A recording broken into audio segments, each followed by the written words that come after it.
and everybody turned, and he didn't even consider smiling. Yeah, It was like, so fun. That's cute. Dude, it was amazing. It was like, nice try. Yeah. Don't ever try to be funny again. Welcome to a very special episode of The Cooligans. This is a nice little MLS story time version of the show. But this is so cool. This is like one of my favorite things that we get to do on the show. Very much so. We are going to be joined just a little bit by just MLS legend at this point. us. Chris Wingert. He was on the inaugural roster for NYCFC in 2015. Won which MLS Cup with RSL in 2009. And Chris Wingert is just a person that has been part of a foundational MLS player. The guy that didn't lay the initial bricks, right? But that second row of bricks, like, you know how you all know the first president. You don't know the sixth president. He's one of these. He's like the sixth president of MLS. He grew for Cleveland. You feel me? So Chris Wingert is from Long Island, New York, and he came out to the studio, and we chopped it up about a lot of just like old MLS stories that you probably wouldn't hear on any other shows. Some big names attached to these stories. He's one of those dudes that like, he also was there. It's crazy. So I know you guys are gonna love it. So if you haven't yet, hit like on this video, hit subscribe, do everything you got to do. Or you're listening to the podcast, hit like, tell your friends, tell your family. Share this right now with anyone you know who's been following this league for more than 4 years. This is an MLS sicko heavy show. For sure. So if you got the fever of MLS, this is the podcast for you. This is the mRNA. All right. So let's get right to it. Here's our conversation with the one and only Chris Wingert. I'm absolutely thrilled about our next guest because this is our 10-year anniversary of the Cooligans, and the Cooligans, we always say this, would not exist without New York City Football Club. In 2015, when the club started, that was the inspiration for us to get together to start making soccer content. We made people around us laugh, and I was like, I think I could get this guy to do a show with me. Okay. He kidnapped me, brought me to the studio. There's this guy who's also funny and wants to do all the work. This is perfect for me. So one of the players that was on that inaugural roster for NYCFC, local boy too. Local boy from the pride of Long Island. Long Island, say it with 15 W's. Long Island. Okay. Oh my God. My man, he's made out of bagels. This guy. This kid, his full body is leopard print. No, but has had a fantastic career in Major League Soccer. Retired a couple years ago, but a 14-year MLS career. Men's national team. Yes. Technically. You got one cap there. He's in there. The record books don't lie. Hey, he touched grass. You didn't. So don't look up the stats. But a 2009 MLS Cup champion with Real Salt Lake. The one and only Chris Wingert. Hey, what's up, brother? Guys? Thanks for having me. Yeah, man. Absolutely honored, man. Thank you so much for coming through. Yeah, this is we've been bumping into you for the last, I would say, 7 years at different events, and it's always it's at least 3 haircuts, right? You had the ponytail, you had the man bun, and now we crop. We've seen every iteration, but I'll ask this. I mean, this is my first question. Chris Wingert, why are you more handsome than when you were playing, this bro? Ridiculous. What is going on? Let yourself go, dude. I appreciate that. I don't know if anybody else would agree, man. I got a lot of grays. Nah, dude, come on. Nowadays, the grays are like I'm Silver Fox. I wish I could get grays. I'm constantly stuck in this 12-year-old body. Yo, he looks like a 14-year-old. I've just gotten fatter and uglier as the shows went on, and he's gotten younger somehow. I started doing a show with Benjamin Button. It sucks, dude. So the Dominican Benjamin Button.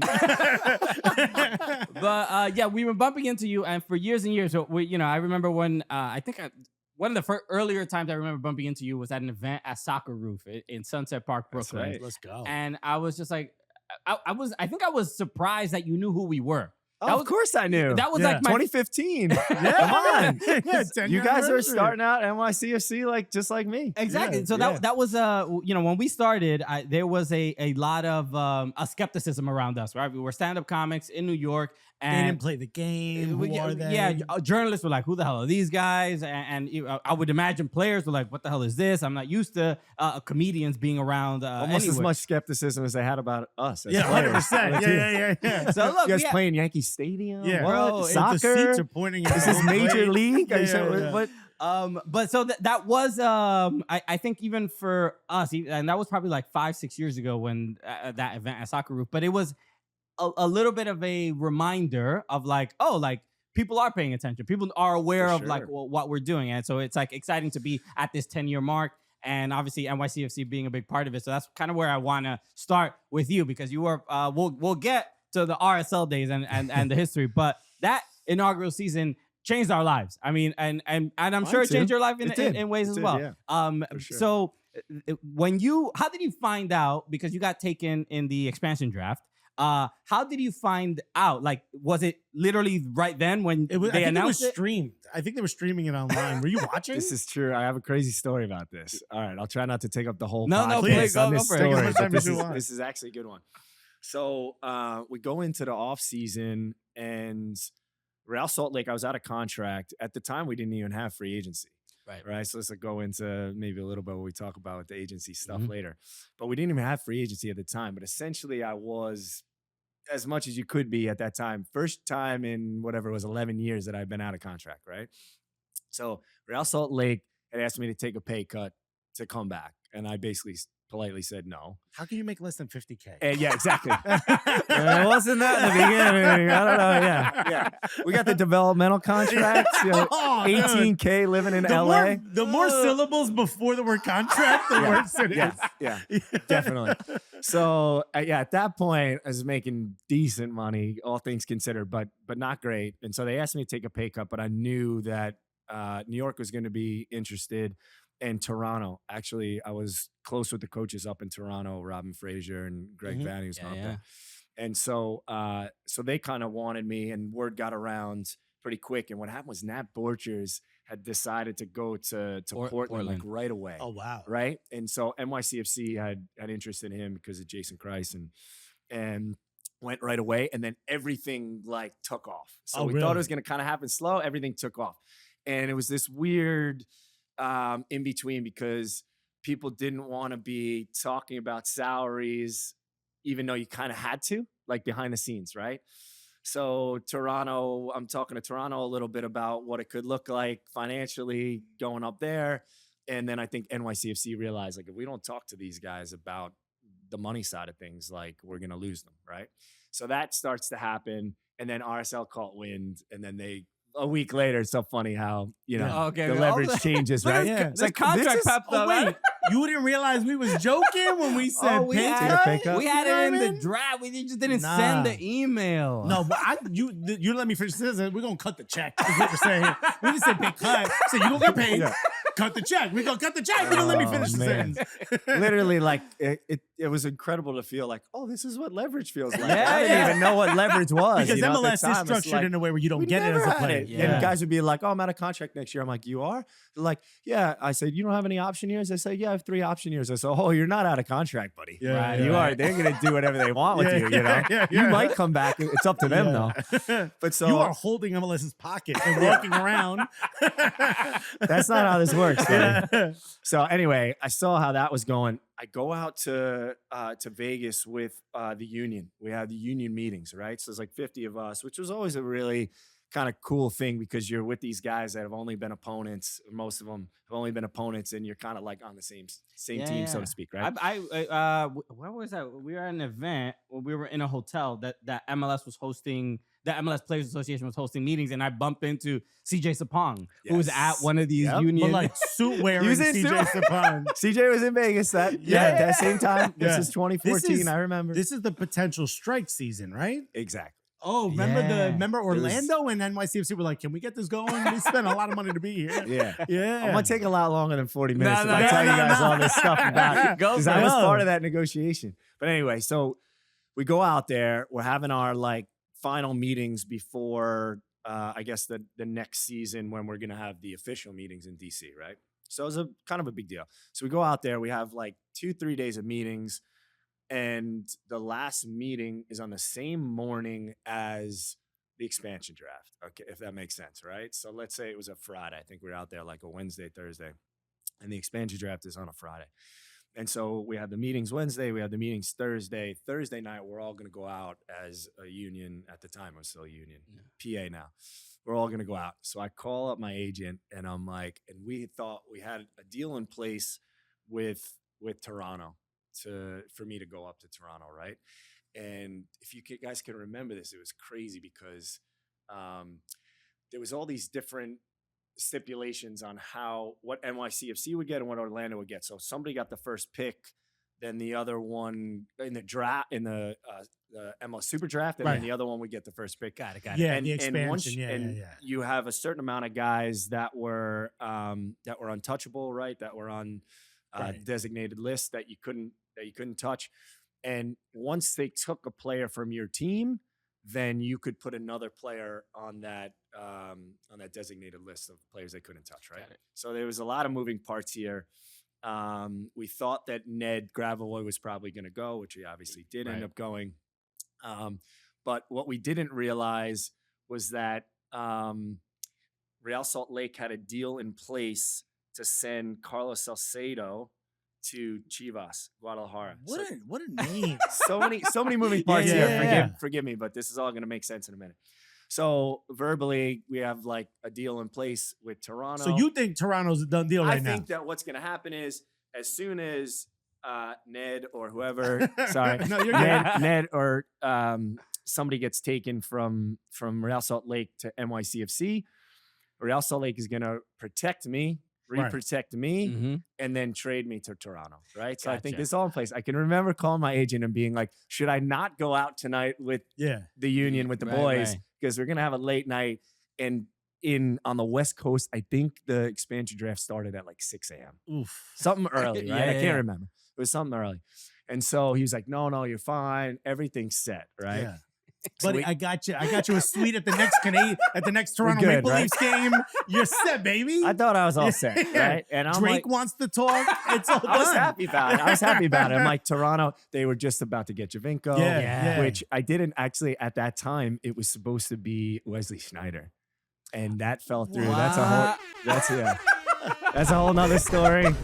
But it ended up being Javinko. And I knew they were about to change things up there, right? So I was like all about it. I'm like, I'm pumped to get up to Toronto. And so we go out that night. We stay out like all night. I can remember a bunch of the guys that were there were having a blast. Ryan Mara ended up being a teammate. Andrew Jacobson, who was out there, ended up being a teammate. So we go out all night. I wake up. I'm probably on 45 minutes sleep to go to the bathroom, and I see all these missed calls from Jason Kreis. And I'm like, oh my gosh, what's happening? Right. So I'm like, still a few drinks in the bag, you know, and I'm like, I got to call him. I don't know what's happening. And I call Jason, and he basically says like, do you want to come here? And I'm like, well, yeah, of course. I've always wanted to go play in New York City. And of course it was enticing to play for Jason again. But I said, I think this deal is like kind of done. And he was like, I don't think so. I think we can still sort this out. And I was like, oh, I don't know. Like, it's kind of out of my hands. Yeah. And so you wake up the next morning like, did I talk to Jason? He was lit. Well, there was no going back to sleep after this. Even though I was only on a few minutes rest at the time, I'm like, now I'm wide awake, right? Like, what's happening? I don't know what's, I'm thinking I'm going to Toronto. Now am I going to New York City? All my buddies from home that are like,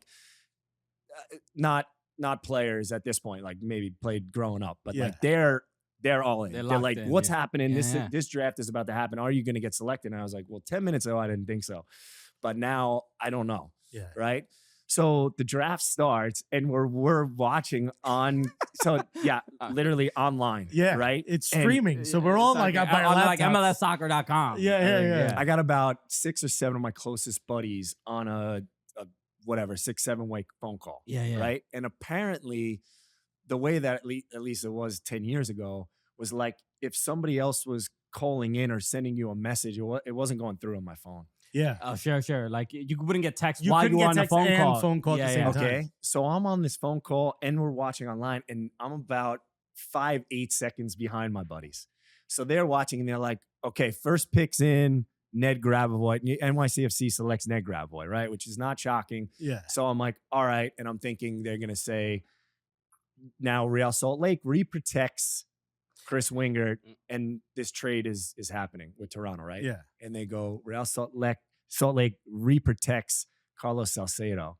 And I'm like, what? Okay. Yeah. Because I have no idea that's going on with Chivas, right? Yeah. Until afterwards. Mm-hmm. So I'm like, what is happening? And I don't know if you guys remember this, but he sent out a tweet like bashing Garth Lagerwey, saying he lied to him, all this stuff in the off season. Totally forgot that. Yeah. And so because he had a couple of option years left, like we were talking about, and he comes out and all the guys were like, what is Carlos doing? Who's like advising him? He's an idiot. And I'm like, he's not an idiot, because I was like, if he wants to leave, which he clearly did, I was like, watch, what's going to happen? Yeah. He's going to leave. Yeah. And sure enough, that was like a month before. But anyway, so back to the draft. So I am like, what's happening? So I'm thinking like, okay, wow, NYCFC knew this was going to happen. I didn't know. Jason didn't tell me, right?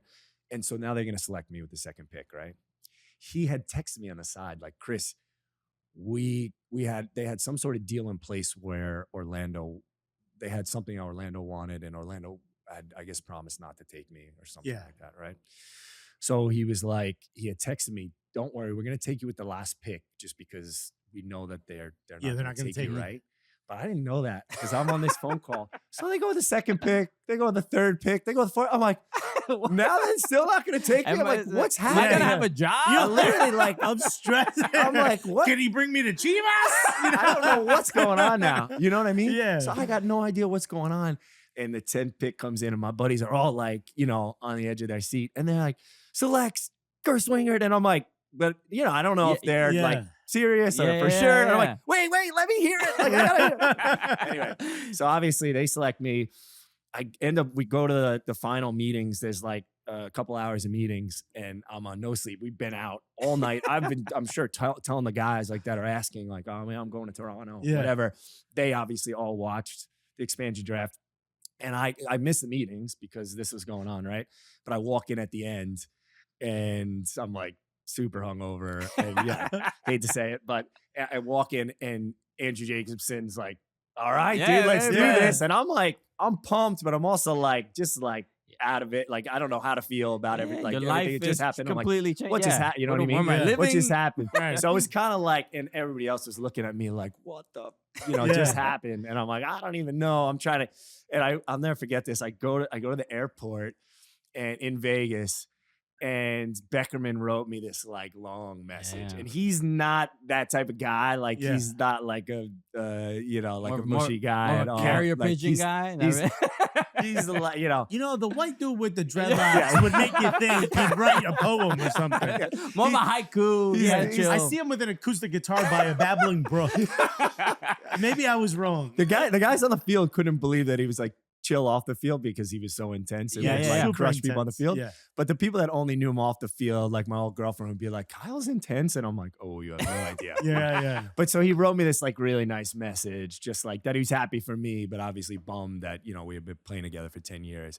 And so I think it was like that and just everything. I like got super emotional. I started tearing up and Michael Lewis, the reporter called me and I should not have picked up. And I picked up and I'm like getting emotional. I'm like crying and I'm in the Vegas airport and people are probably like, oh, this guy just lost all his money. He's a mess. You know what I mean? Yeah. It was just it was a crazy day. I got on the plane and by the time I got off, I had like over 200 text messages, like everything changed. Yeah. Anyway. Here's what I got from that story. One, you need an assistant and they should be handling all phone duties. You missed calls, you've missed texts, you pick up the phone while crying. Let someone else handle this, man. This was the time when you couldn't even get text messages while you were on a phone call. No. And he was getting paid while he was getting paid. There's no assistant. You know what that did? That just made us sound super old because we started podcasting in that era. I'm trying to think. Was it on my BlackBerry? I think I was past that. No. I'm scrolling the wheel. It was fast. You BBM me, bro. Yeah. No, but it was a obviously an interesting time. It's interesting hearing it from a player that got selected in that expansion draft because even in the city, it felt like, oh man, there's a new team. Obviously, and Harrison Rebels are there, but at least for us, it just like never. The promise of it being in the 5 boroughs, I think, It just never resonated. Never felt like, I'm from Brooklyn, and I used to go to MetroStars games, and I went to Rebels games, and especially when Beckham joined the league, and but I never left the stadium being like, oh man, that's my team. I just went to the game, and I just went home. But NYCFC felt significantly different, and even for me, like being exposed to the supporters, like from their the infancy of the team, whether that's like painting tifos, and I'm like, oh man, they're like, these people sacrifice so much.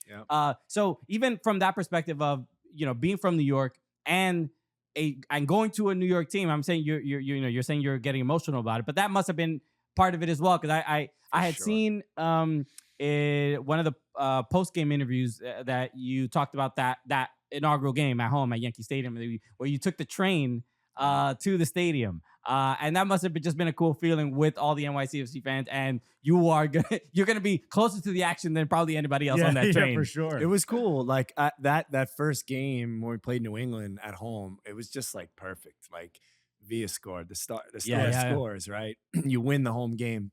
Same guys that I was just telling you about. So we still have a WhatsApp thread with all our buddies from our like high school club team, and some like big time players, a couple pros. Jordan Seal was the best player in the country growing up before Landon came on the scene for our age. Beckerman was actually on that team for a hot minute when he came up from Maryland.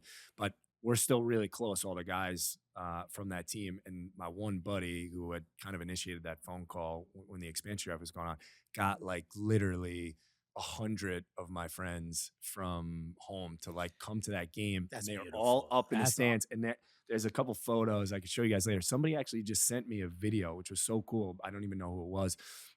Somebody that took this video of me going up into the stands after the game and like hugging these guys. And like, it was like one of the most, I'm not kidding you, one of the most special like soccer moments of my life after that game. Just like being home, my dad grew up a massive Yankees fan, grew up in Tarrytown, like been a Yankees fan since he was, 4 or 5 years old. And so to like play our home game there and have him be there watching me, it was just like really special. I think anybody who, after 10 years living in Utah, that's how they react anyway. They hug anybody, hug everyone. They're like, wait, alcohol has regular percentage. Beer is normal New here? York City. Yeah. Oh, yeah. That's probably why I was having so much trouble. Yeah. That's why you got so drunk in Vegas. Right? Did you know near beer? You know what that is? I heard of that. Yeah. Yeah, 3%, man. Me and crazy. Beckerman showed up from Denver, Colorado, and we were like, ooh, this is an interesting place. If somebody had told me I was going to be there for 10 years, I think I would have retired right then, you know? It just kept happening that they keep re-signing you. They got you on that 10-year option extension, you know? They just keep telling you to come back, and you're like, I got nowhere else to go. And look at that. And now Chelsea signs those contracts, right? With their players. With their players, 10-year contract, which seems surreal. Okay. Americanizing the sport. a little different numbers in those contracts. Let's talk a little bit about that first year, though, because obviously you walk in and the names that they started floating around for this team were huge. Obviously, David is the first one. Yeah. But then you hear about Lampard and you hear about Pirlo. Pirlo in particular has this aura about him. And it's even there when we got a chance to meet him. We hosted like a little thing for like the 10-year anniversary for NYCFC. And we got a chance to talk to him. And you're like, this is really who you are. It's you're who like he this, is. Yeah. That's exactly what I swear that's exactly what I say to everybody. I'm like, what you think of him from like reading and hearing stories, that is absolutely genuine who he is. What we didn't get to see, though, is him in training. What was the first moment where you're like, oh, that's Pirlo? Right, yeah. And there must be, I mean, I feel this, if I'm on a comedy show with a big comedian or whatever, there's the talking about me. Yeah, I'll be all the time. Right now, I'm right here. I feel unsettled. Buddy, we work together. Relax, you know. But there's an imposter syndrome of like, oh man, if I can't control this ball, right? I mean, like you worry, like, am I gonna get found out when you're playing with guys like this? Why do those? Yeah, is there like a moment where you're like, Andrea Pirlo? I can't let Pirlo down. Yeah. There's a couple really funny moments that you guys would have loved. So first off, I didn't actually read his book, but a bunch of our buddies had, and they were telling me there's a part in the book. Have you guys read? No, I haven't read the book. No. So there's a part in the book that there's a couple parts that I think like explain him well. One is he says like, on the day that they won the World Cup, he's like, I got up, I ate breakfast, I played some video games, we won the World Cup. Like, Yeah. literally, like that's I guess how it comes across. Yeah. And that is totally how he is. Like he just is. That's just how he is. He's not. He doesn't get like too excited, like, isn't right? He's not Kyle Beckerman out there. He's it's really he's just like Joe Cool all the time, right? And there's another part in the book where I guess he says like the warm up is like a way for the strength and fitness coach to masturbate. So it's like it's just like this is you a know, waste of my time. Yeah. you know what I mean? So we come in, and the first day that he was in training, a couple things happened. It's so funny. So he like just arrives because we're already there for a few months. I can't remember exactly when he came in. And he comes in, and Jason Christ is like, "Oh, hey guys, we're like, we have a new trialist here, like, trying to be funny." Yeah. And we all turn around, and he's like this. Just straight up Didn't there. even consider laughing. So me and Ned are like on the floor. Like we thought it was so funny that Jason tried to crack a joke, and everybody turned, and he didn't even consider smiling. It was so fun. That was cute. Dude, it was amazing. It was like, nice try. Yeah. Don't ever try to be funny again. Like, That's it not what we're was gonna do here. Dude, it was so It's fun. in my contract. You're not allowed to look at me in the eyes. It was amazing. So Ned and I are like, we just grasp. Ned has a way of like our comedies are, our humor is very similar. Me, him, and Jason Hernandez, like just we're constantly sending each other like stupid clips from Curb Your Enthusiasm. Yeah. Sure. So this happens, and Ned and I happen to look at each other, and I know we were thinking the same thing, and we were just like, "Oh my gosh, it's incredible!" Because we've been around Jason for Years. For years, right? And so we thought that was so funny. And then David had brought in his like strength and fitness guy, was his guy from Atletico Madrid, right? And so he would run the warm-ups and do our stuff. And sometimes it was just like overboard. I think he was literally making more than like everybody except for the DPs. Yeah. Right. The strength and fitness coach. Oh, okay. So of course that didn't really sit well. I with thought you were gonna say like everybody. other MLS clubs. Yeah. Like, Could have been. budgets, At that point. Yeah. That probably was what the budget was. Yeah. But anyway, so that didn't like really sit right with everybody, right? And he would literally sometimes tell us, I don't know if he meant it to say it like this, but he would be like, "There's like you guys, and then there's David," and we're like, "We know that's true, but like you don't have to remind us that like." Yeah, dude, you don't have to text me this at Like, night, bro. we are on the same team. I know that doesn't mean that we're even in the same stratosphere as him as a as a footballer, but like don't remind us of that. Yeah. Anyway, so he would do these like funny warm-ups, and it just wasn't what we're used to in America, to be fair, But so he used to do these warm-ups. So he's like, Doc, lifting his leg, whatever. And we turn over, and Pirlo is just like rolling his eyes, like barely lifting his leg off the ground. Yeah. And I thought of the quote from his book. Yeah. You know what I mean? Like he's just thinking like this guy just trying to prove his money, his contract's worth it. So there's a couple moments like that. There's one more that I want to tell you guys was so funny. So Mehdi Bellucci's like one of my really good friends, right? Mehdi's the best. So we're going out to Vancouver, and he knew, so I think from when he was out there, maybe he knew somebody who's a big money guy, and they were hosting an event, and they were like obsessed with Pirlo. So they're going to offer Pirlo 25 grand to show up for like 20 minutes, right? So Mehdi goes to him and says like, "Hey, do you want to do this?" And would you? And so he's like, "Yeah," I'm like, "Sure, whatever." Right? Like again, he doesn't get like excited. But to be fair, he's obviously made tons of money at this point. Yeah. Not He's that like, he's I gonna can get use some spend money.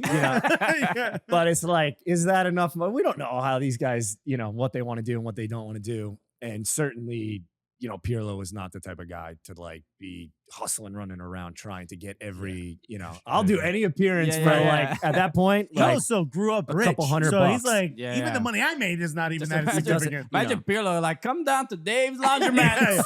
Yeah. Pirlo's never gonna post saying, "Come get a loan from me." No, that's not gonna be him, right? That's not him. So we're going out to Vancouver, and he sets us up, and it's like the night before the game. And so Mehdi goes because it's like his guy, right? And he brings out, the guy brings out an iPad, and it's a highlight video of Pirlo, and they're like going to show it on the big screen before he like says a couple words or whatever they're going to do, right? And he's like, they put up the highlights, and it's like he's scoring from 40 yards away. That does the goals that we've seen, and like him winning the World Cup and all this stuff. And he's like, and the guy is, while he's showing Pirlo, he's like, oh, like, look at this. Yeah. And he goes, I look over at Andrea and he's just like, same face, like, just like, It's like, yeah, this is not impressive. Yeah. That is me, and I am not impressed. And you are not right. exciting or funny or anything. Like, just I'm not gonna give you I even love- a just little get bit. me like, let's get done with this 20 minutes. I love that there's not an ounce of like self-indulgence either. He's like, if you praising me is not exactly. Yeah. you're gonna make me like you. Correct. Yeah. Just not how he is. He actually, but he was like the coolest guy. I tell everybody, I don't remember missing one practice. Like a lot of people, oh, they come over to retire and they're Right, just right, right. chilling. I'm like, I literally don't remember Pirlo missing a practice. David worked his absolute tail off. And Frank, everybody gives him a hard time. He came over, he pulled his calf right away. Yeah.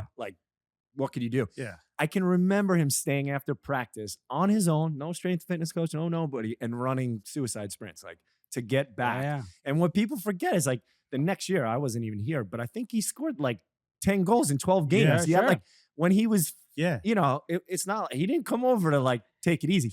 And actually, he was pissed that he couldn't come right when we started, which I think personally hurt our team really bad because Frank Well, he is, did the loan at City. you remember, Yeah. and you And met, that upset Chelsea fans, that upset New York course. City FC fans, that upset everybody. but unfortunately, it definitely wasn't his fault. He went there, he actually scored a bunch of goals in the very beginning. Yeah. And then he wasn't playing.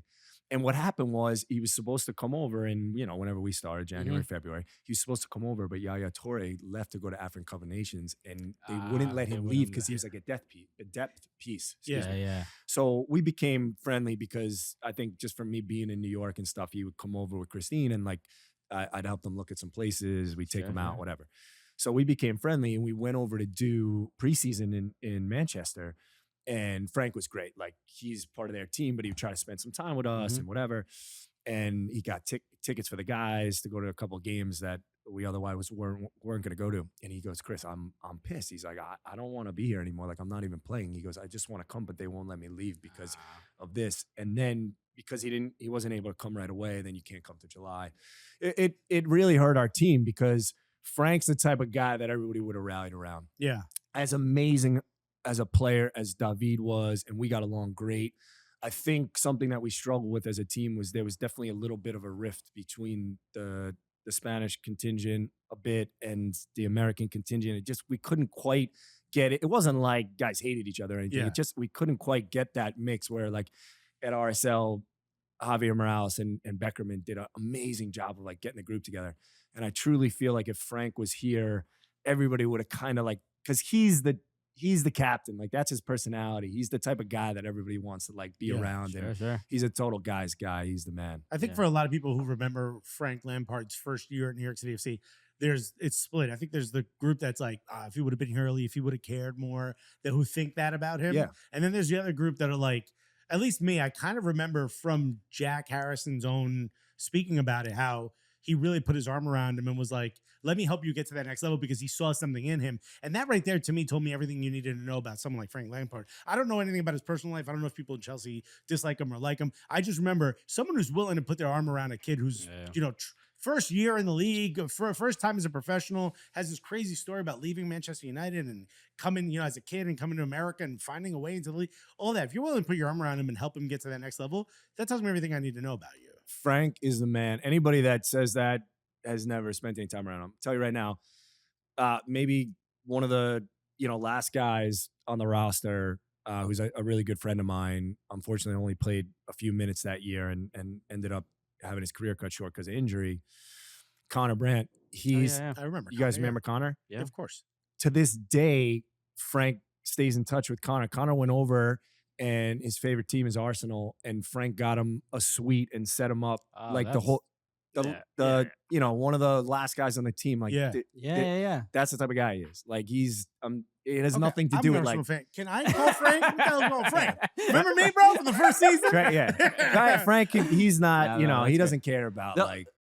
The one thing I did want to ask about is I don't think this was the year you were not that first year, but there's that viral clip of Pirlo on a free kick. You said he didn't miss practice. He might have missed set piece training.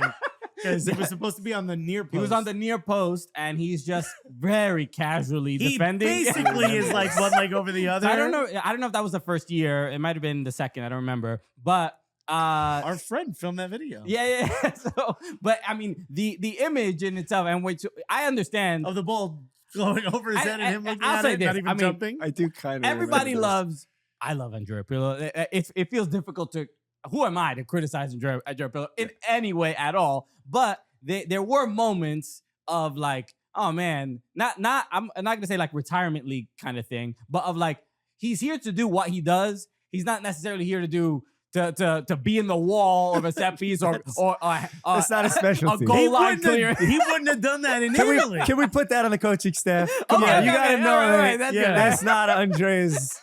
Because that's not his specialty. Buddy, hang out by the center circle. It is truly one of the funniest things of just him being at the and the ball just is rocketed in. And he's like, hey, hate that happened. Yeah. Wow. Wish somebody was here to stop that. Yeah. Hey, we should have put somebody at the near post. Why am I holding it? Listen, there's a reason why he played next to Gattuso for exactly. a million years and it worked, right? Amazing. There's one guy that's running around winning the ball. Right. Listen, so there's always somebody in New York City FC career. Sometimes maybe good, sometimes maybe shit. There's somebody that plays the piano and the rest of us carry it. Right? I mean, we know who Andrea is. That's a beautiful statement, right? And he was that guy. I tell everybody this. I'm like, those three guys, I think, in the history of football are on a similar level, right? Yeah. They're maybe not the top 5, 10 guys that you would put in the history of world football, but they're right after. They're in the conversation. They're right after that, right? Yeah. The three of them, and between winning World Cups, winning Champions League, David being all-time leading scorer, Frank as a midfielder being one of the all-time leading scorers. Yeah. Okay, so they're all on a similar level, I would say. Most people would agree. Andrea was just different.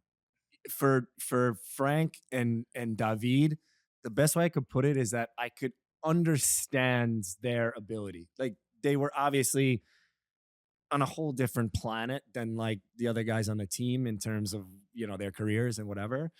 But I could at least understand it. Like, they were just a bit better and they worked extremely hard and whatever, right?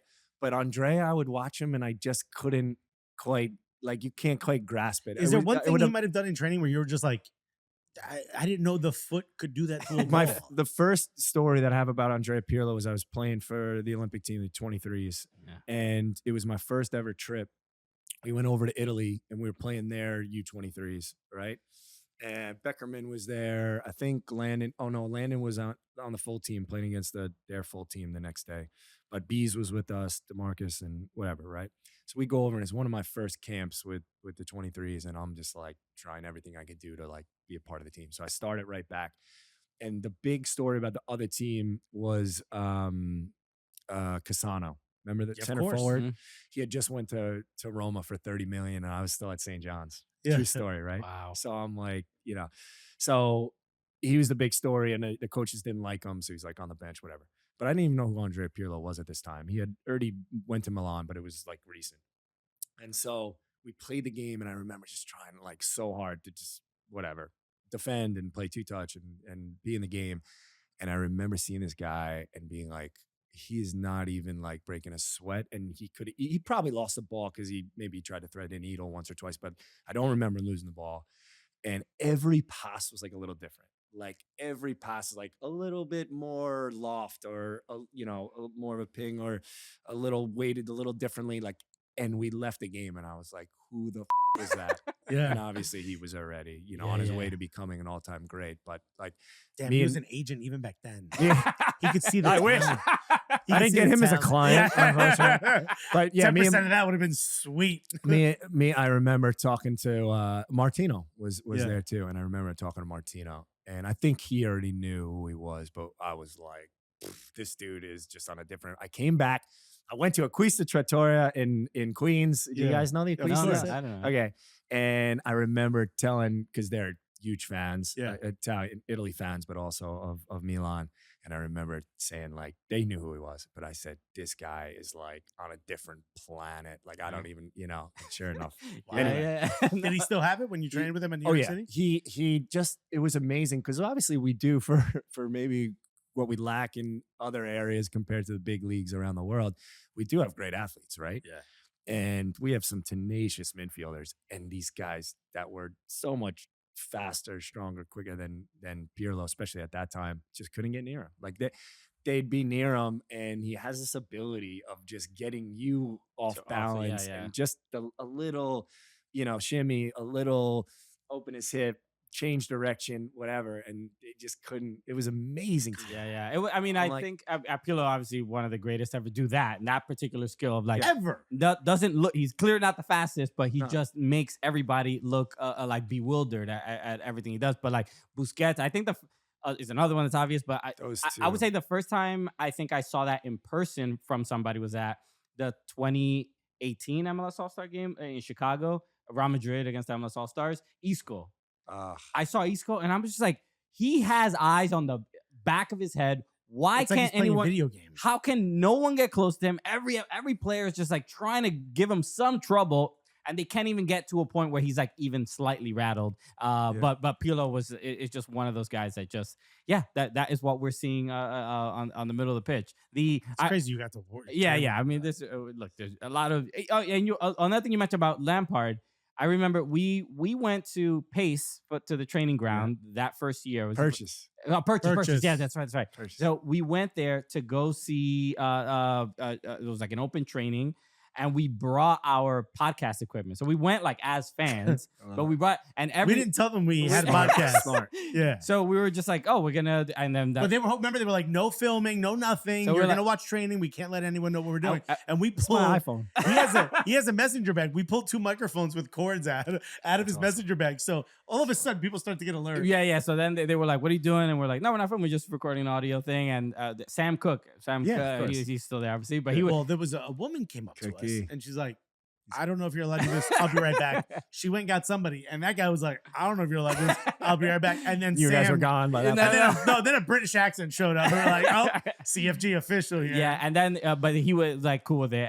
But we saw you guys training there, and then but Lampard was working out on his own because he was recovering from the injury. So it just again highlights that the effort that he really was taking to get back on the squad. One time the 3 of them were hitting free kicks after practice, and we all stayed, and Ryan Mera jumped in goal, and we were like, looked at each other like, people would pay a lot of money to like just watch this to be in goal. But by the way, we're all laughing at Mera like, pick that one out, pick that, like, If our audience doesn't know who Ryan Mera is, he is now a firefighter. Yeah, just to give you an idea, he's a legend. He's a legend. But just to give you an idea, one of the 3 biggest names in the sport that ever played in MLS, against the guy who was an incredible goalkeeper at the time. I think Ireland even was considering bringing him in, but now a firefighter.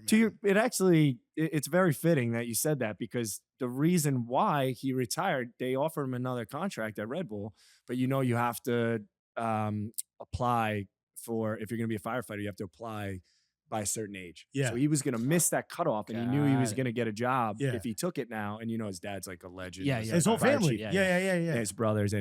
So that's why he did it. But to your point again, that would never happen if you were making big money, for your whole career. You would just have better agents. So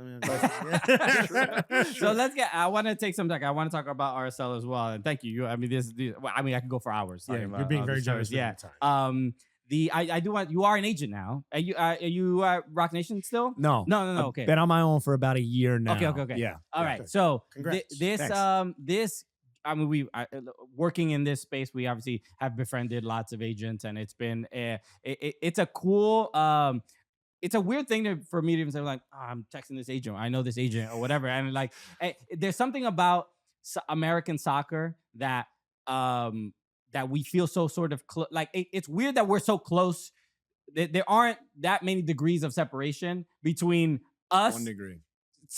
To like a guy that is like again playing on the men's national team or whatever. So that part of it is interesting because our show that's the one thing we take a lot of pride in. We always said like I wanted to host a late night show, right? So we always thought like why aren't soccer players ever on late night shows? It's always David Beckham. It's always Zlatan and Pulisic and the really famous players. But there's so much character and personality.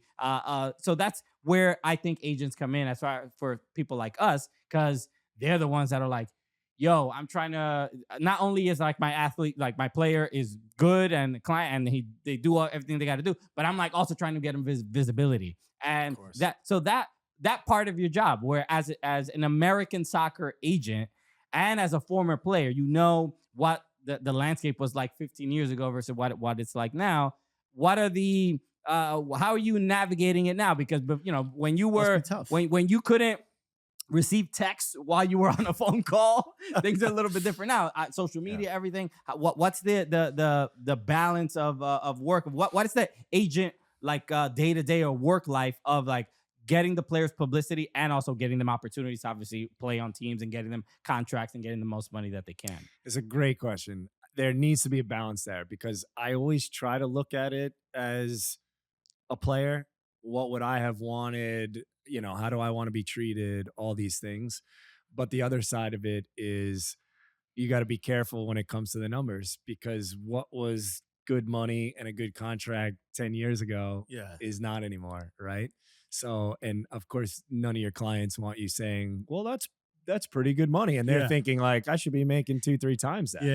Like, don't be stuck in the Stone Age. Exactly. Right? So there is definitely a balance there. I think the part that we're still, not just me, but kind of the whole industry on this side of things here in America are trying to find the balance of is what makes sense as your business as well, right? So like I got into it because I was a rep for the Players Union, and I felt like back then there was only a handful of agents for us to choose from. Guys that I'm born 1982, so Landon Donovan, DeMarcus Beasley, Kyle Beckerman are like the big names, our year coming in the early 2000s. And there was like probably 4 or 5 different agents that had 90% of the league at the time, right? And so this certainly is not their fault, but I think it's a little bit of a conflict of interest and not great for the individuals if you're going with an agency that has 200 players, especially around MLS. Yeah. And they have, 20 players in my position around the league. When it comes time to going to bat for me, is that really what's going to be going to be best for me, right? But on the other hand, and I say this to all the guys, you probably don't want somebody that has no relationships and no clients either. Right. So it's a matter of finding the balance in there. And for me, I felt like certainly I'm not arrogant enough to think I was going to change the industry by myself. But the more options that the guys can have in terms of representation, the better it's going to be for them. And there are a lot of options now and a lot of good options for the guys. So that was kind of back then, the only way an agent can make money is to have 200. 100%. I was just going to say, so the big, to your point, it's such a good point, and why I do respect that's not the way I want to go about my business or work for a company that wants that, but I don't blame them at all, is because, to your point, back then you wouldn't have had a business unless you had 100 clients. When we were making $24,000 right, and the agent takes 5% of that, you can't survive unless you have a ton of clients. And 200 clients. I can't negotiate the contract. I got to shift at Applebee's. Literally. But 200 clients is you're basically trading Pokemon cards, right? You're just like throwing all willy nilly. You're not really. You can't have that much care and consideration for each individual you just can't go player. that in depth for like if you have a very specific request. You just can't be that in depth with it because you're like, buddy, I got 600 left backs. I'm trying to get. So there definitely is a balance there. I mean, my first agent, he made most of his money being an attorney for the government. Like he kind of did it as a side thing because he wasn't making a lot of money, obviously, for guys like me, but he did it because he liked it, and that was the case. So now it is a balance between, but at the same time, I'm doing all those facets of the job, right? Whereas maybe if you worked with a big agency, you have somebody that's doing the contracts, another person that's doing the recruiting, another person that's doing the marketing, another person. But for the client, it's like when you're not making huge money, does it make sense for the company or the business to put all these resources? So there's definitely a fine line in there. I mean, I'd be the first person to say I'm not the right agent for everybody. It depends what you're looking for. Sure. But I think guys that maybe feel like they're going to get lost in the mix if they go with one of these big agencies, and certainly I'm not opposed to making a bunch of money for them and consequently for me. But at the same time, I definitely didn't get into it because there's a ton of money in it. I mean, there is on some levels. We know there's money. the George Mendes and these guys, but for Mino most Raiola, right? But for most people starting out, I tell them like, dude, if you want to get into this or you have another way to supplement your income, go for it, because I think you would enjoy it. But if you got a few kids at home and you're counting on this for survival and paying the bills, it might take a while. But you can offer a boutique agency sort of thing. You can offer more tailored advice. Similar for comedy. Exactly. You can go with one of the big boys. You can go with someone who can focus on you, and you're not bottom low. You can tell Matt Miazga he needs to dance more on TikTok. All right, how much of Miazga talk, baby? This is an interesting one because I actually worked with Matt last year. Yeah. But this is an interesting one because now some of the guys are making good money, right? Mm-hmm. So obviously all the salaries are public, but you got good center backs in the league making $1 million, $1.5 million, right? That's good money. So they're not worried about getting an endorsement deal that's going to pay them $1,000. It just doesn't. It's not going to move the needle, and is it worth their time, right? Some of it's a little bit of a respect thing. So they like the idea of, oh, this company actually wants to work with me, whatever, especially when it comes to the boot deals with the cleats, right? Now the cleat companies, the boot companies have everybody used to have a boot deal. I had a boot deal. I was a nobody, right? Like everybody had a boot deal. Now that's just not the case anymore, which I kind of understand from the brand's perspective. Sure. It's like, is this guy really going to move the needle for us? Why are we giving him, even if it's 10 grand, or why are we giving him 10 grand, right? The boot deals look completely different now. But of course, the players that have been in the league for a little while, or even the new guys, are like, why can't I get a boot deal? So it's very few and far between. For the brands, you got to think the other side. They're like, this guy, he's making $1 million, but that doesn't mean he's famous. He has 10,000 followers on Instagram, which obviously is a big part of a lot of what they do now is socials and, what kind of audience do they have? What kind of platform? And so for them, it probably doesn't make sense, right? Because the player is not up for making $1,000 and giving up a ton of his time. It just doesn't make sense. But for the brand side, they're like, oh, why would we pay this guy 50 grand when he doesn't have a huge audience? So, he's not going to make that back. Is it I don't know, fun or not fun is maybe not the best way to describe, but is it disheartening to even the fact that this is part of the job that you have to I know for us in working in media, we're constantly thinking about followers and whatever, but it feels like almost in every aspect of life, even if you're a nurse, if somebody's gonna be like, what's your Instagram? Oh, you got a lot of followers. Or are you doing content around nursing? Does it feel like, oh man, this isn't the part of the job I love? Everybody sort of has some aspect that they're not super fans of. Cause I know, when I hear you talk about players that you represent, especially being a former player, I hear the you can focus on their strengths, their skills, and what they need to improve, maturity. There are things that you can see, almost like you are a coach, on top of being an agent. So talking about TikTok followers and Instagram followers must not. It can't be the most exciting part. You can work on your left foot, or you could dance. Your left foot in the TikTok. There's these TikTok trends. Make it a little bit stankier. Go stanky, bro. Shouts to Charlie. Charlie's my guy. I mean, honestly, it's not my favorite part. I do feel like it can help a little bit with that stuff, especially for somebody who's just beginning, but it's more in a broad sense, right? To just explain to them, listen, I would never ask you to be somebody that you're not. And I don't think that even really works on social media for the most part. It's got to be genuine, right? But at the same time, I can encourage them to just say, I think you should consider this. I'm never going to, force anybody to do anything. Yeah. And sometimes it's the other way around, right? There's some guys that you're like, oh, you probably need to focus on the field more than your social media, because you got to get that right first, or none of this is going to work. But I'm the first person to tell them, look, this is not my expertise. I would love to help in any way I can. If you want me to introduce you to somebody who's, that is their expertise, it's probably going to cost you a few bucks. And if you want to focus on that, and there are some players that I think it's worthwhile to do that for, because it's not just about, monetizing that during their careers or taking advantage, but it's after their careers.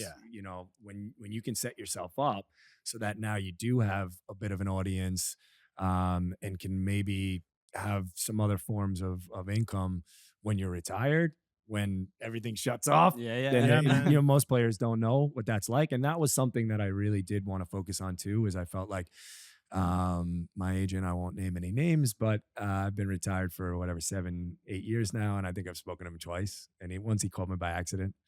So like, butt dial. you know what I mean? So point being was like, I was like, that's just sad. Like, it's not that big of a deal. I have a great, group of friends and support system. So I don't necessarily need that.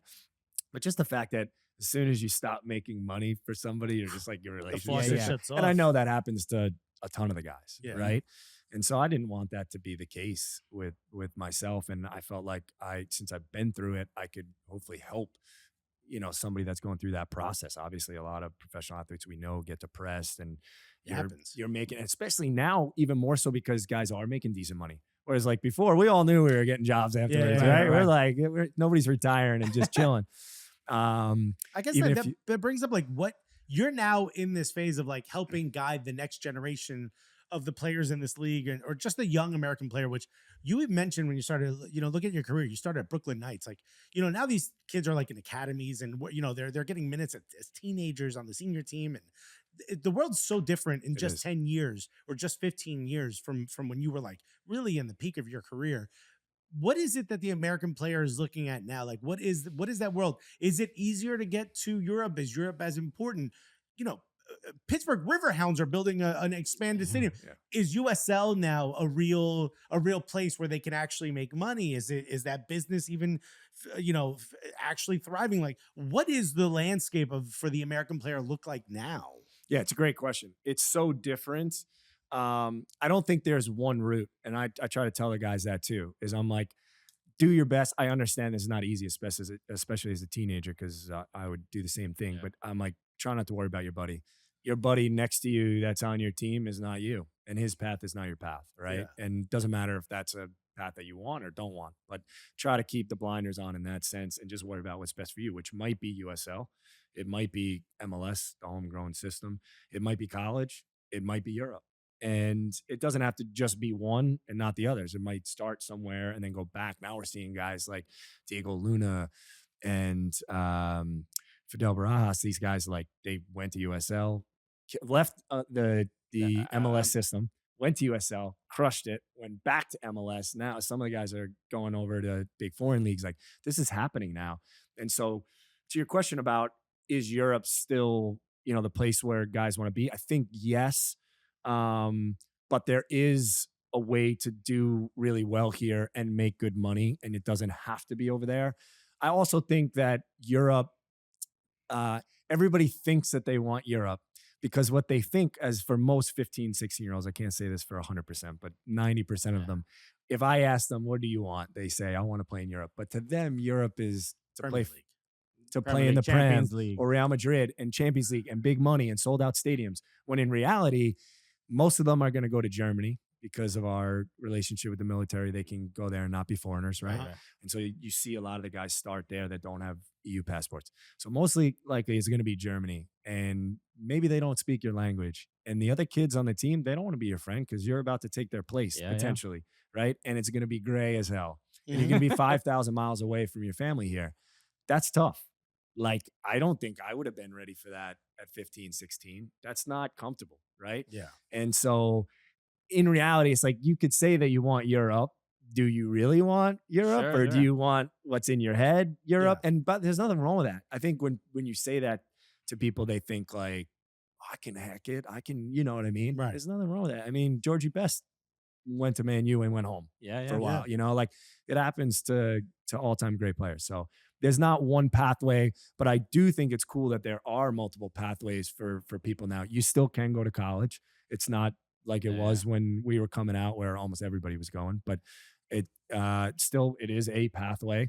And there's still good football being played there. The USL, I think, is a great way for a lot of guys because you don't get as tied in as you do with MLS. The contracts are longer. Got it. With the young players signing, they're usually signing 5-6 year deals.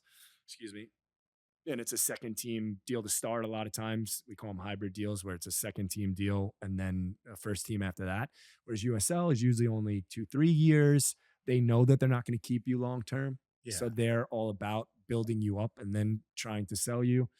It's a really interesting. How do you feel about the Pro Rel coming to USL? I love it because I think it's something that's different.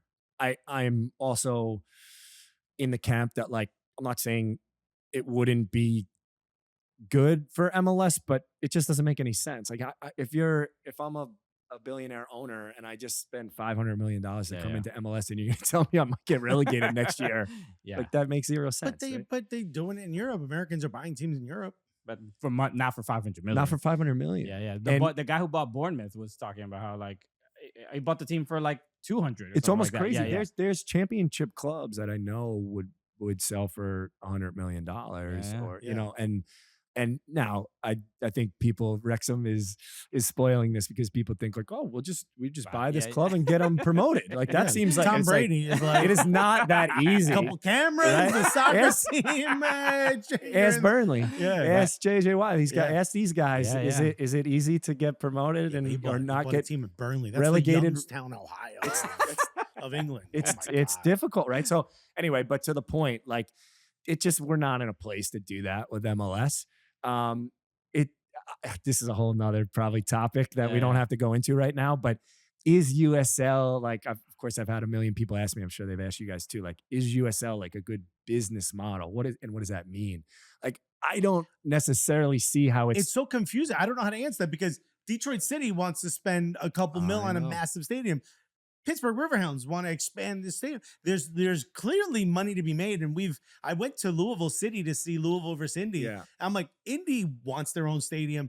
Louisville has this beautiful stadium, celebrity owner and 14,000 seats. It's like the perfect size, huge fan base. I'm like, maybe we're just not talking about it enough, but maybe there's a way to sustain yourself long enough to eventually get to a point where the league is like flourishing, and maybe Pro Rel is what gets them to that point. I don't know, but I'm like, maybe I'm just not. Maybe from the contracts. Also, Josh Winder going to Europe. Yep. You know what I mean? I'm like, they've had several. Yeah, there's emotion we're not talking about. I took Correio Osandina from Orange County, helped him go over to Holland.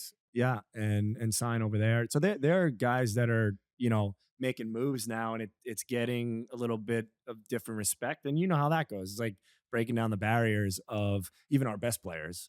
They're going because they see that we can produce talent, right? I think the first name was Haji Wright, who like avoided MLS. He went to Cosmos B just to get to Europe. I remember that. It's a different way to not get kind of stuck in things. But I also wouldn't say that that's the way for everybody either. The whole business side of that, the head was Alec Papadakis, who actually was my dad's college roommate at Hartwick, which is so funny. And I think it's his son, Justin, who runs a lot of it now at USL. But I don't see it in the big cities. I think it could make sense. Or I shouldn't say it like that. I think it depends what you're trying to accomplish. Yeah. If you're doing it just to make money, I think there probably has to be a real estate play there. There probably has to be a youth system in place. There has to be more to it than just having the pro team. I mean, I thought that right when the Cosmos came back in when it was NASL, I think, in 2000, what was that? 12? That was more of a merch something play like that. Than it was a real estate play. Thing, for sure. Yeah. But in my head, I was thinking they're talking about, the TV and building state. And I'm thinking, like, we have enough trouble getting fans to the Red Bulls and to NYCFC. How, and in New York, like, are we going to be able to, back a second tier team to that extent? I just didn't see it, which obviously didn't. And the stadium, I think they were talking about, was like just across the border in Long Island, right? Yes. To like avoid some tax thing in New York. It was like right on the border. I'm like, I don't know that there's enough there for people to want to go to that. But I mean, if you got the money, it's just very interesting because now USL, when you were joining New York City FC, USL wasn't necessarily or NASL wasn't necessarily an option. I think it was USL Pro back then. I don't think that was necessarily an option if you wanted to make money as a player. It was a way of extending your career, maybe coming back from injury. Now, until Miami started paying guys. But yes, for the most part, it was not the way to go, and it was clearly a second tier. Right. And but if you tell one of your young guys, hey, your USL team is interested, that's not like my career's over. Like it might have sounded back then. No, if anything, I think the people that are logical about it see that USL, especially Championship, is a whole level above MLS Next Pro. Okay. It's not even close. I mean, I think the best college teams would probably beat the MLS Next Pro teams. the top teams. Yeah. But because a lot of which I think this is what it's for, so I'm not talking down on it, but like a lot of the clubs, Philly Union, people are doing a good job of producing young talent. They're playing their 15, 16, 17, 18-year-olds on that team, right? Which is, I kind of think how it should be. Should be, yeah. But at the same time, you're in USL Championship, you're playing against grown men who are professionals. They're just, maybe not quite at the level of MLS, but like I just sent a player, Owen Prestis, who's playing on the U20 national team from the second team in Columbus for the Crew. He's not really getting first team minutes in time yet.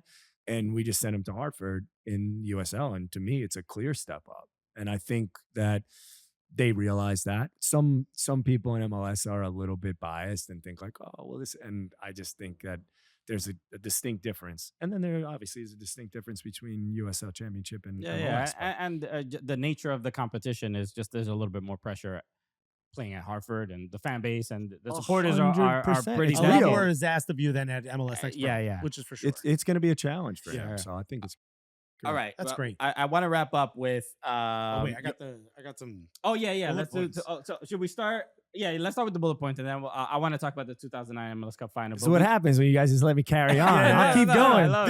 This isn't Rogan. We're not on here for 3 hours straight. Like, although we are going to talk about aliens. No. Are you vaccinated? Yeah. Get off my show. I wasn't ready for this. I gotta go. The last one I really don't care about, but there's 3 here that I think are really cool. First one, themed outfit for playoffs. Oh, you got an RSL guy. All right, I'm narrowing it down in my head of who this is that you asked. I'm going to figure this out. I'm going to figure this out. Can you guess by the third one? All right, so I got a couple funny stories for you. So yes, we used to do themes for our away trip out. It's also so funny to think back. Like at first, we got to get some photos, by the way. I have. Okay, yeah. Please have this. We'll give it to you afterwards. Yeah. One I remember was khaki and camo. That was ridiculous. I can remember Cole Grossman and Jeff Attanella wearing the most ridiculous outfit from thrift store that you've ever seen, that we thought that this was okay to be like professional on an away trip.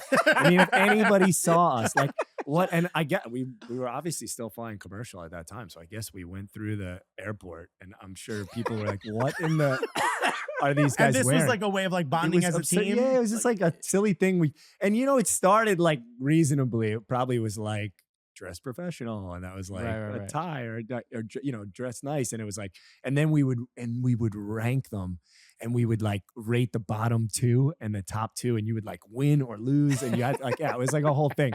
And so it started out decent, and then it just got ridiculous. And what were some of the other ones? Oh my gosh! Wait, so khaki and camo at the same time? Yes, which of course made it that much more absurd. Wait till I show you guys these outfits. Y'all looking like crocodile hunters out here. Oh, it was ridiculous. I'm trying to think of some of the other ones. Keep thinking about it. We'll go on to that. I'm going to skip the next one because I have a feeling that he'll figure out who it is. Got it. So let's say this is the third one. Backstage with the Black Crows and Smashing Pumpkins. Oh yeah, that's badass, bro. Nicky Raimondo. Yeah. All right, so this is really cool. So when I first went to Salt Lake, Nick and I, obviously I knew who he was, but we weren't like tight, but we became good friends really quick. And Brandon Steinecker, do you guys know Brandon? I know the name. Okay, from Rancid. He's the one that came up with the RSL chant and all that, right? He had reached out to us, and Nick and I are both huge music fans. So he had reached out to us, Brandon did, and he had just joined Rancid. And the story goes, he was drummer and started the band The Used. Okay, yeah, but that band. Yeah, they kind of had a little bit of falling out, went their separate ways. He joined Rancid, and he hit us up like, "Hey, if you guys ever need anything," Lars Friedrichsen, the guitarist for Rancid, had told him, if you're going to be in this band, you're going to be a football fan, meaning soccer. And so he was like, all right. They had like a small stake in Millwall. And so he told Brandon, we'll bring you to RSL games. So he reached out to Nick and I and was like, if you guys ever need anything, and we're like, what is this? This is this is before AI. So we were like, is this really him? But we were like, oh, no way the guy from Rancid is like hitting us up. This is awesome. We love it. So immediately Nick invited him over. We would host these like parties where we'd do a bunch of stuff for charity. So we invited him over, became close with Brandon. So we weren't going to make the playoffs that first year in RSL, 2007. And Nick was like, do you want to go down to Voodoo Fest in New Orleans, which is right around Halloween? And I'm like, hell yeah, I want to go. And Nick had become good friends with Ben Harper because Ben was in DC. They actually went to rival high schools. One of them went to Montclair and the other went to Claremont, I think, in California, something like that. And Nick obviously knew who Ben was, but not vice versa until Ben went to DC and he wanted a jersey to wear at his own show. So I think he looked for like Freddie Adu or something, and Nick caught wind of it and was like, I'll give him a jersey. And they became good buddies after that. So we went down there. Brandon got us a bracelet to be behind the scenes for one show. I think it was Coheed and Cambria, which I'm a fan of. Right? Oh my God, I love Coheed. So to this day, I'm kicking myself. I didn't get until late on Friday, and I misraged down there. Oh, and obviously, I've never seen I got to see him recently at Madison Square Garden, but I hadn't seen him since. And we showed up Saturday. We have a blast. We go to see Ben Harper, but we also just pretended that this bracelet, there was like 10 bracelets, and we just pretended it was the all access pass. So we made buddies with like the security, and it was like, imagine that this was the grounds, a fence around this table, and there was a stage over here, a big stage over there. And we wanted to be backstage for everything. And outside were all the trailers where the bands were, right? So we were going up, hey, security, great to see you. Like, yeah, the band, And he's like, okay.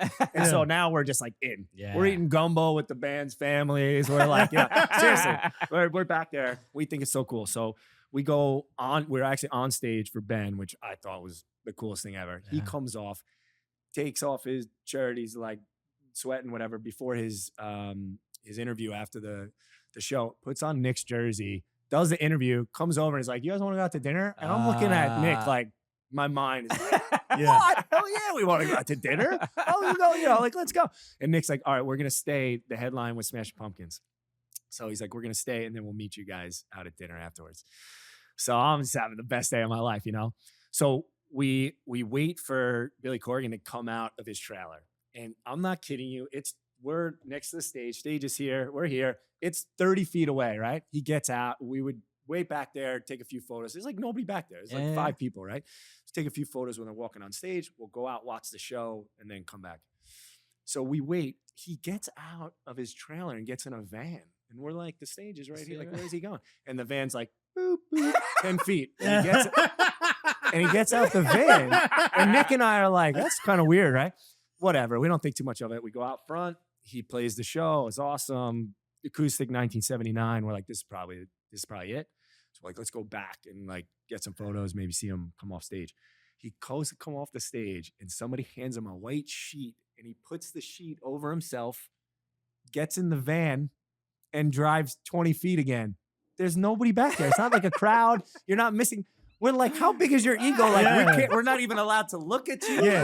Like you're walking next to the van. Like, dude, come on. We're like, hey, buddy. We just wanted to like, he's known to be like a weird guy. And we were like, what in the world was that? Right.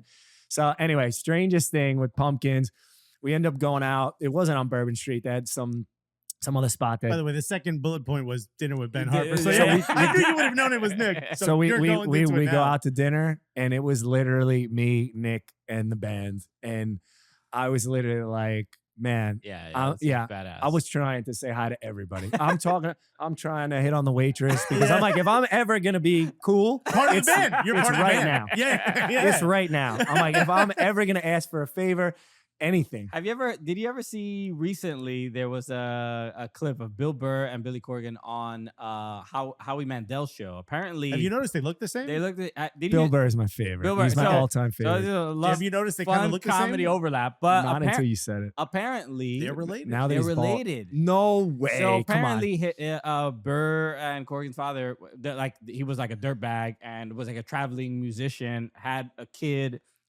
Same dad. Outside of the relationship that Bill Burr knew as get his family. Out of here. But I think it was different. I don't think it was Bill Burr's dad. I think Billy Corgan's dad. Billy Corgan. I don't know. Corbin is the Miami guy. I honestly thought that was the same person until right now.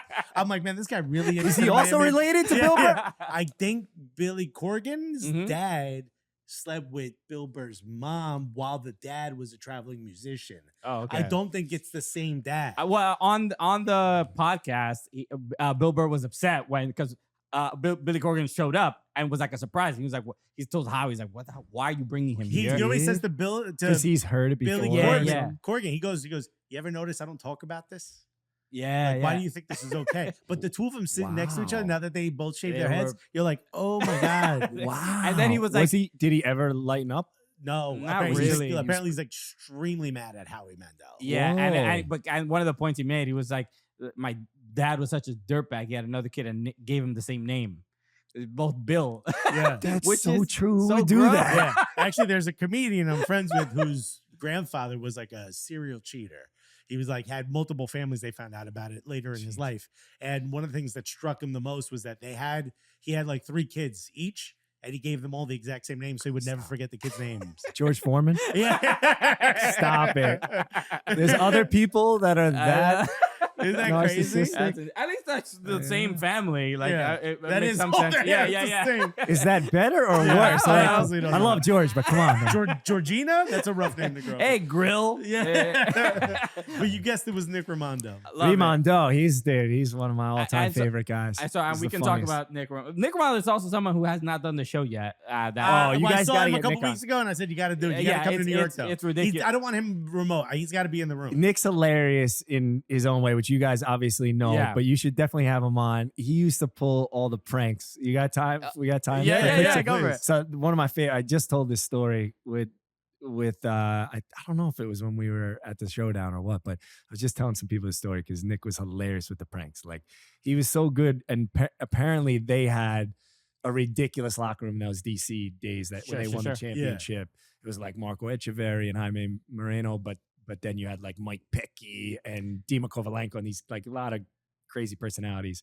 And Nick just like will wind people up and like get the rest of us, cracking up. So this wakeboarding company, I forget the name of it, had asked us to come out, and we went to a lake called Jordanelle Reservoir, and we had some pro wakeboarders with us, right? So they're like showing off their brands, and they brought a handful of us out from the team. This is back in the day, like 2008 or 9. Yeah. So. And so the professionals go first, and you're sitting on the back of the boat watching them, right? So you're looking this way, boat's driving that way, right? And then if they fall, whatever, you tell the driver of the boat, turn around, go pick them up. So after the professionals go, they're like, does anybody want to try? So Nick's like, yeah, I'll go. So he goes out, and we're in the middle of this canyon. I mean, we haven't seen anybody for probably an hour. There's nobody for miles, right? And Nick's, 30 feet behind the boat, and he's riding. Everybody's turned around watching him. And there's probably like, I don't know, 8 or 10 of us back there. And in the middle of the ride, he turns and is like this, and everybody in the boat's like, and there's nobody. And he looks back, and they were all so confused, and he's looking at me like, that's like a while wakeboarding. Got him. Yeah, that's a cute prank. Like he did like stupid little things like that. He is like the king of. I love it. All right, I love that. So he's still that guy, by the way. He's 100%. Yeah, he's like the most fun guy to be around. Everybody loves him. It feels weird to use this like sort of old timey term, but like Nick Raimondo's a knucklehead. Yeah. He loves the 100% cheesy. He's a real cut up. He's a cheesy. Loves a good cheesy prank, like just to get everybody. I'll tell you a story Like, afterwards. yeah. Okay. He's the best. 2009 MLS Cup final. You made your penalty. It was great to see. No, but this I think for us, I was paying attention to MLS very casually around that time. It really was when Beckham got in that I'm like, oh, okay, let me watch this game. And RSL, you guys are playing at back then CenturyLink Field in Seattle for the MLS neutral Cup. site. Was this the last neutral site? No, the last was the year after because it was in Toronto, and Dallas played Colorado in front of about 18 people. Yeah. So they learned They never doing But that this again. was a very well attended neutral site MLS Cup like final. 50,000. Obviously, Beckham being there helps quite a bit. But it was NFL stadiums sold out for an MLS final was just like awesome to see. But it's an interesting game. Obviously, I had watched the game again. But Beckham, Donovan. Yeah. I mean, just some of the names. Bruce Arena. Greg Berhalter. This is LA Galaxy. Crazy. Greg Berhalter. Omar Gonzalez. Landon Donovan. David Beckham. Mike McGee. Edson Bodo. Also, the fun thing about this, I'm like, some of these people have been on the show already. I'm like, what the hell's our lives? These 10 years have been pretty wild. But the RSL side, obviously Nick Rimando in goal, a couple of Nat Borchers. Jameson Olave, bro. Jameson Olave. Kyle Beckerman, Nat Borchers. Nat Borchers, obviously, yeah. He ended up going to Portland. I want the one name I really just wanted to talk about because I've never really heard many stories about him, but Yura Movsisyan. This is a name. That is a throwback name. It is a throwback name, but it's just one of those names where I'm like, he cooked NYCFC a couple times, right?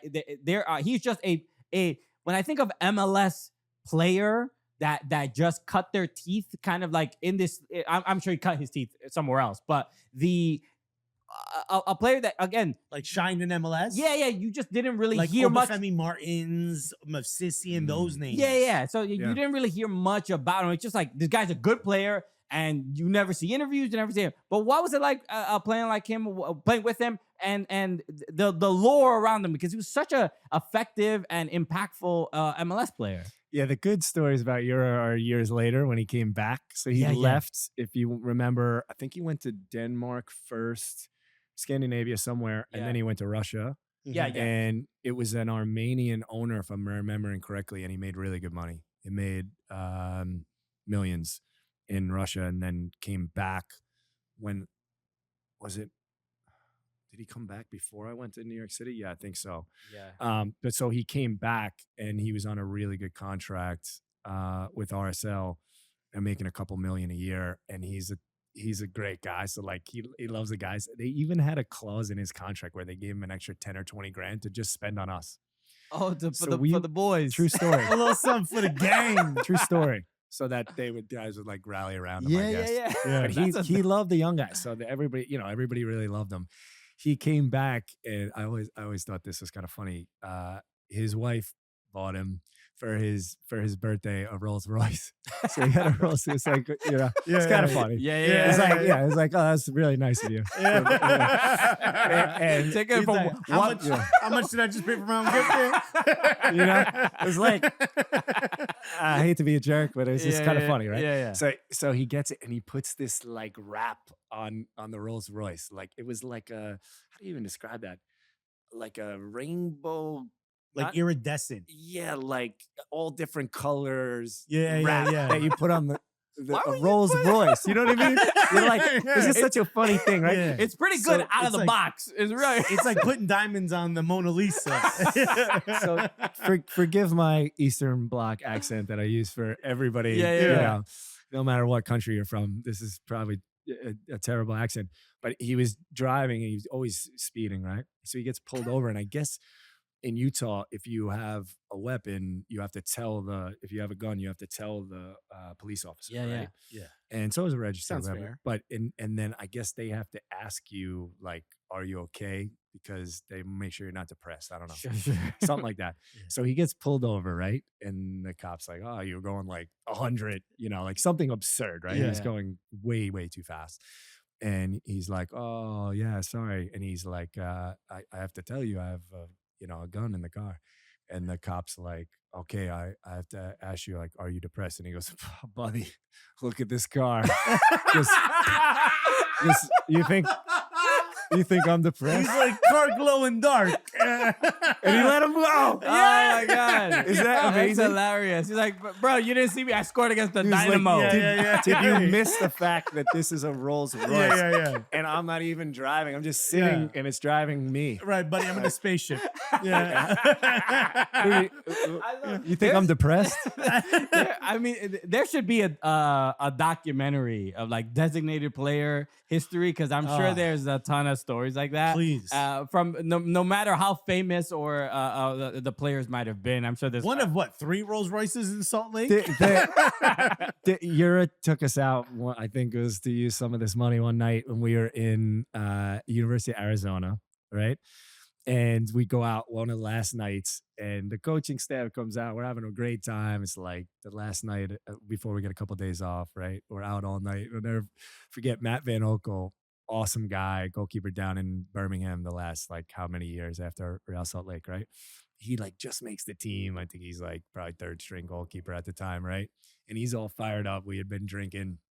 And he goes to a local, it was like a Chipotle, but it wasn't. It was like a local company. I'll never forget, Kyle and I left early because we went to see the Federer, Rafael Nadal 5-setter that Federer won because it was on at like 3 a.m. because it was Australian Open, right? So anyway, Matt Van Oekel goes into this Chipotle that's open at like 2 a.m. or whatever time it is. And he's like, they call me Van Oekel because I'm built like a tree. And he's like, we're here with Real Salt Lake or whatever. He's like so proud, right? And he bangs the top of the glass and it shatters everywhere in all of the food. Oh, no. All of the food. And he had, whoever was with him, I can't remember, said he like literally yelled, like, I'm with Real Salt Lake. Like he was probably so proud. Like the only guy that was ever that proud, right? To brag about it. Val, was that, did he become a cop? Is that the guy that became a cop? Or am I confusing with somebody else? No, Van Oekel's been playing goalie down in with Birmingham for a while. Else. Anyway, okay. Did Europe pay for this? And and he went back to the room and he was rooming with one of the rookies and he threw up everywhere. And the next day I talked to the rookie and he was like, "Yeah, I don't know, like it kind." And I'm like, "Dude, get the hell out of that room! You can't stay in that room." Like he just puked everywhere. And apparently, like. The cops came the next day because they knew we were staying at this hotel. And Dane Murphy, who you guys have, Dane, the legend, right? Yeah. It's amazing now. He's like he's been CEO and all that stuff, right? But he was like part of our staff at the time, and he called me and he was like, "Dude, what the hell happened last night?" I didn't know because we had left early. And I'm like, "Yeah, we had great, great night, whatever." I was like, came home, watch Fed. He sounds like, "You see Fed in the pit?" He was down to break. He came back. He's like, I was going, he's like, "What are you?" He's like, "Shut up." He's like, "Listen," he goes, "Van Oekel," and he tells me what happened. And he's like, "Apparently threw up everywhere, the glass." And I'm like, "Oh," I was like, "We probably deserve that."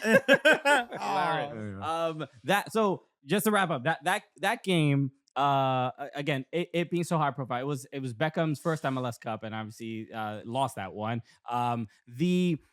Did he say it again? Sorry. Yeah. I don't know if you know that you won. You won that. Let's go. But that was a huge moment, I think, for the league. Did you feel it in that during that game, before the game, after the game? Just because it was obviously it's RSL's only MLS Cup, but I went to Park City a couple years ago, and people still are very fun. Obviously, a good memory, and it's something where RSL is like, I don't know, because maybe we're in New York and some of quote unquote smaller markets don't really get as much shine, but it is a awesome place to play. I mean, the energy there, as far as like it being like a soccer town, they seem really into it. I went to like a supporters event during like at the beginning of the season, and I really felt like they really love their team and they love their players. But playing in the MLS Cup final, winning it, what are your memories of it? It's a huge deal to me because, and sorry, I keep taking these stories in eight different directions, but I was actually supposed to go to the Galaxy before I went to Salt Lake. So I was getting released from Colorado. Kyle Martino's one of my best friends, was in LA, and Chris Albright was there right back, and he had just did his knee.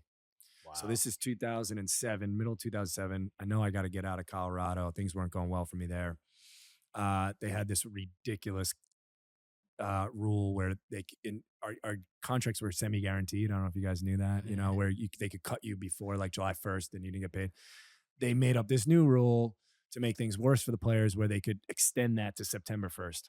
Jeez. So Colorado asked me to sign that deal. And I was like, no, I've been trying to leave anyway. Yeah. All right. So they released me, right? So I'm like, what just happened? I was actually I'll never forget, I get released. I went to a John Mayer show that night in Chicago with like Logan Paul's and Martino's brother. Woke up the next day like, what's my life? I got no job. What am I doing now? Frank Yallop was a coach. Albright gets hurt and Martino calls me. He's like, dude, what are you doing? I'm like, I'm back in New York trying to figure out like where I'm going. And he was like, Yallop wants you. He's like, get out here. Beckham was coming, right? I'm going to literally arrive the same day. I'm like, this is awesome. Yeah. I get on a plane. I stop in Denver to pick up my stuff. And Robin Fraser, I was really close with. He was our captain in Columbus. I'm still close with him to this day. He had just taken over as the assistant to Jason Kreis. And I had actually been emailing Jason because we had some mutual friends. I didn't know him, but I had been sending him messages like, trade for me. Like, your team sucks and I could help, and I just wanted to get out of Colorado. And I could tell he was like open to it, but he didn't know how like tampering worked. He like didn't know if he should respond, but I'm like, I don't care. I'm just trying to get out of here. So Robin calls me and he's like, where are you? What are you doing? And I said, oh, I'm going to LA. And he's like, did you sign yet? And I was like, no, I'm just heading out there. They probably just want to see that I'm healthy. And he was like, come here instead. And I was like, oof. I was like, LA, like Beckham. But the other side of it was I was leaving a really cool city in Denver that I loved because I wasn't happy because I wasn't playing. I just wanted to go somewhere where I was going to have a career because I was still only like 24, 25. And I knew if I went there, like I'm going to be one of the better players probably, at least in the beginning. And Robin's going to like keep an eye out for me. And, I'm like, what happens when Albright gets healthy? Like, am I just out, and whatever, right? So I decided to go to Salt Lake, obviously. I called Frank Yallop, and he was super cool. I could tell he was like, are you an idiot? Yeah. Like, what are you thinking? Like, you're going to go to the worst team in the league in Salt Lake City. You're literally going to arrive the same day as David Beckham and be on the best team in the league and whatever. But he's like, do what you want, But I didn't want to say, like, of course, I really want to play for this coach, and I just think, like, I have a better chance to have a long career here. The first few months, 3 days later, I went back to Colorado to pick up some more of my stuff, and Beckerman got traded. It was nuts for Medi, which was such a crazy thing. Right. Yeah. So it was nuts. Even though I got released from Colorado, they had a say in where I went. Think about that. Oh man, Think about this. Is one of the reasons why I get into the agent thing, to be an advocate for the guys. Think about if you were working for Burger King and they fired you, but they're like, oh, you can't go for you can't go to McDonald's because Wendy's. Young. You could have said anything. It was more like fast food. Yeah. We're getting those wages. That's a good That's point, why actually. I said it. You know what I mean? So that was just, it made me furious. But Jason said to me, Christ, he was like, we actually have something they want, because they had that trade in place. And he was like, so you can go where you want. And I was like, all right, I'm going to come here. So I went there. Beckerman hit me up a few days later, like, I think I just got traded. I thought he was messing with me. I'm like, yeah, right. And I call Robin Fraser, like, did we just trade for Kyle? And he's like, yeah. I'm like, all right, now was the beginning of the turnover, right? Yeah. And so he comes, but the first couple months before we had a place, we were staying in a motel, not a hotel, a legit motel in Sandy, Utah, right? Or not Sandy, sorry, in just outside of downtown. Yeah. Anyway, and I'm talking to Martino, and every night was something special. I'm like, what's been? Today we had an invitation from Tom Cruise and Will Smith. We're going to Tom's house. I'm like, what? They come to New York, and everywhere they would host something for Beckham, right? And so they go out, and I had just been to the John Mayer concert, not that with his brother, right? Mm-hmm. They go out to a bar. Beckham didn't want to go to this thing they were hosting in New York City, so he called Kyle, Kobe, a couple guys, and was like, do you want to go? And of course, they're like, yeah. After the game there, that was here. And he goes, we go downstairs, no sign on the door. There's a reserved table for us. The owner brings over a bottle of tequila. We're having some expensive tequila. In walks John Mayer and Alicia Keys. And Kyle went to rival high school. Kyle went to Staples, and John went to Fairfield or whatever. Yeah. He's like, I'm bullshitting him the whole time. I'm like, we're playing guitar, learning his songs, and now you're hanging out with him. And I'll never forget this. He's like, I was grinding on Alicia Keys all night. And I'm like, first of all, who says the word grinding? Yeah. Kyle, at that time he weighed like 130 pounds. Like, you were not, come on. She didn't even notice. He goes, I've seen what it looks like. I'm like, listen. He goes, dude, I swear. He's like, I'm dancing with the whole night. He goes, she gave me her number at the end of the night. I'm like, you're a liar. He goes, yeah, I swear. He goes, I'm like, so you have her phone number? He's like, well, not exactly. I'm like, what do you mean? He goes, I was so wasted. He's like, I only wrote down 5 numbers. I'm like, I would have called every other. So full circle, we play them in the final. And, I had for a while been like, what did I do? I ruined my life. I made the wrong. But obviously things worked out great for me. I found a place where the coach believed in me and we were playing, and it kind of came full circle. So it was a huge deal, of course, for us, but also just for me individually. I had been begging to take a PK. We went to PKs against Chicago the game before, and they kept moving me back. They were like, Wingert's going to be 6. Actually, no, we're going to put Ned 6. Winger's going to be 7. Oh, no, we're going to actually put so-and-so 7. Winger's going to, and I'm like, stop moving me back. I'm like, let me shoot. Have some faith. Put me in, coach. Let me shoot. And obviously the PKs went how they went. I just had a feeling that it was going to come up again. And, we were about to win, and Andy Williams, his wife had cancer, and the whole city got behind them and all this stuff. And I'm like, oh, this is fitting. Like, he's going to bury this. Game's over. He misses. Right the after camera's that. on his wife for most of that. I don't know if you've watched it back. It was it was like so fitting. I'm like, oh, this is it. Like, storybook. And we go to celebrate. Misses. Actually, Josh Warner saved it. He also had a horrendous penalty kick, but whatever. And And well, he's like, to be fair, he's having like a full body cramp at that point. Yeah, he's not sure, used sure. to playing 90, let alone He 120, limped off, you know? And then I think it was Chris Klein buries the next one. And it hit me. I'm like, ooh, like if I miss, it's over. Yeah. Like it, Yeah. and it was like with the, all in, a minute, 2 minutes, that all happened, right? Like we're about to win. Now it's like, if I don't score, we lose. And I just tried to like a little bit of affirmation statement. Like, Sure. I got this. I got this. Well, I got Landon missed his penalty, and just coincidentally, he was just on Unfiltered. He was talking about Ramondo.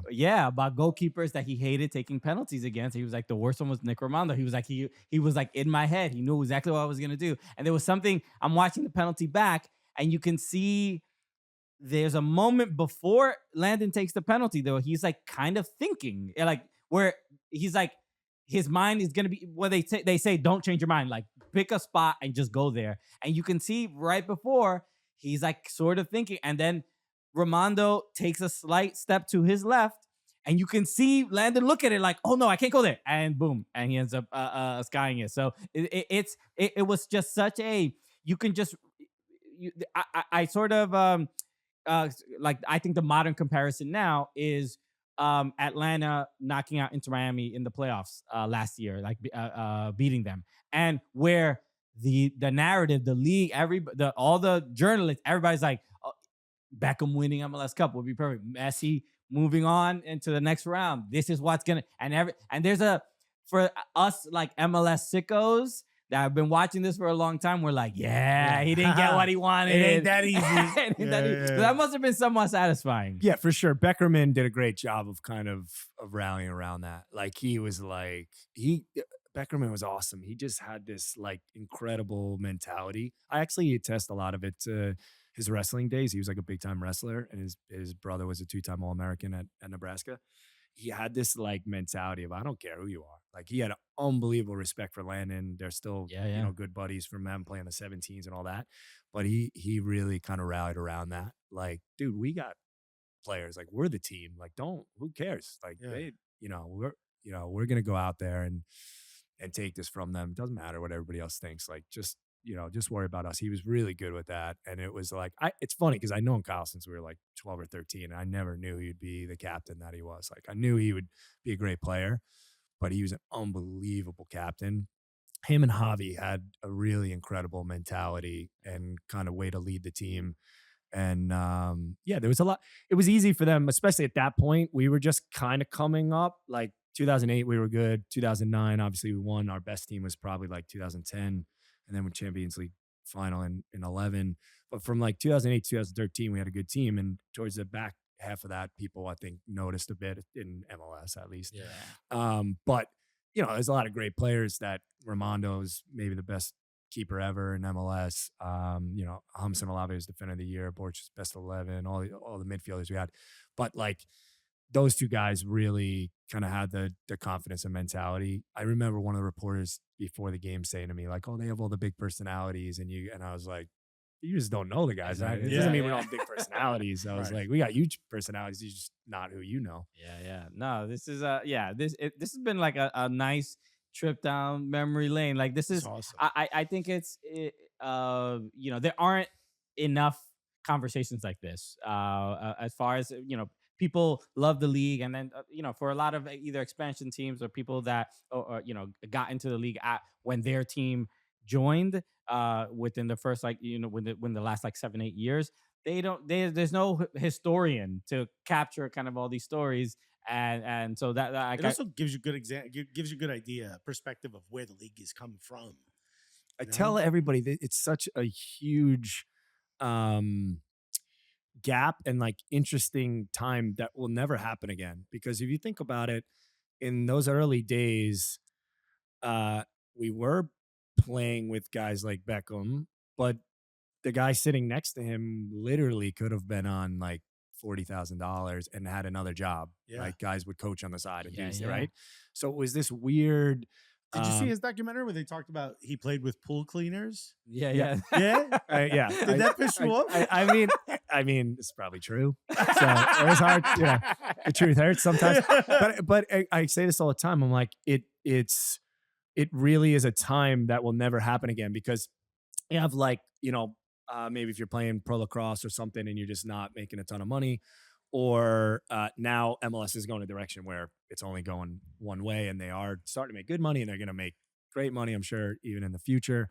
But it was this time period, which, yeah, we were hanging out with celebrities and they were on our teams and whatever, but also like sometimes we needed to go work a second job, or, you know, we were getting fired from one, couldn't go to another without somebody's permission. You know, things like that. So it's just like a crazy time period that will never exist again, or I can't imagine it existing again. So there's a lot of good stories in there that I think need to, because you guys weren't the founding fathers, right? You weren't that 96. Correct. Yo, you were in that post-contraction era. Exactly. So wild stuff happening, man. The 96 was more like, I think, some of these other professional leagues that just don't have a lot of money and never will. Like, or I can't say never, but probably won't ever will. Like Major League Lacrosse or something. Or Arena League football. Exactly, right? So it probably is just going to stay there. Whereas like, that's what that was at first. But if you want to call that MLS 2.0 or whatever, that next was a really unique, weird time. When the discrepancy was just massive. It's like the turn of the corner. No, man. No, it's awesome to see. It's awesome to see the giving back in some way, obviously, to all the younger players that are playing behind you, because you don't want them to go through kind of like what you went through, or even make the same money you did, and or didn't, right? Yeah. So, but it's awesome to see. Is there anything you want to plug or promote? Should people like follow anything? You know, so that they want to work with Chris Wingert. Yeah, thanks. Yeah, I mean, I think pretty easy to find on social media if anybody wants to, or now with all the different channels. Sure. It's easy to get to people. I was when I was searching you, I kept seeing stuff from Long Island Models. Oh, geez. What's up with that? What's up with that? No, I don't think that was me. I don't know who that was. Suddenly. All right. Let's ask Nick. Oh, man. Chris Wingert, totally great. We were supposed to talk 40 minutes. That's my fault. No. We added a 1 in front of that. No, but like getting this kind of insight to us is incredibly priceless, and I know our audience loves it too. So this is awesome, man. Thank you so much for joining us. Amazing stories, dude. Thanks for letting me chew your ear off. Yeah, dude, that was a blast. Oh my God, Chris Wingert. We could have had an 8-hour episode with this guy. That it was like we were planning to talk for just a few minutes, about 40 minutes, and we just could not stop talking to him. So thank you to Chris Wingert. Make sure you follow him if you have not. But yeah, a fun. There's something like, I don't know what the word is like. It's like not healing is not the word. It's like rejuvenating. It's like it's like people who love gossip. But like I just bochinche, but I want MLS bochinche. Oh my God. You know what's funny too? It's like you could hear him hold back some of the more. I will ruin some people's careers. So many people still got my number. I can't really. I'm not gonna get invited to this guy's house anymore.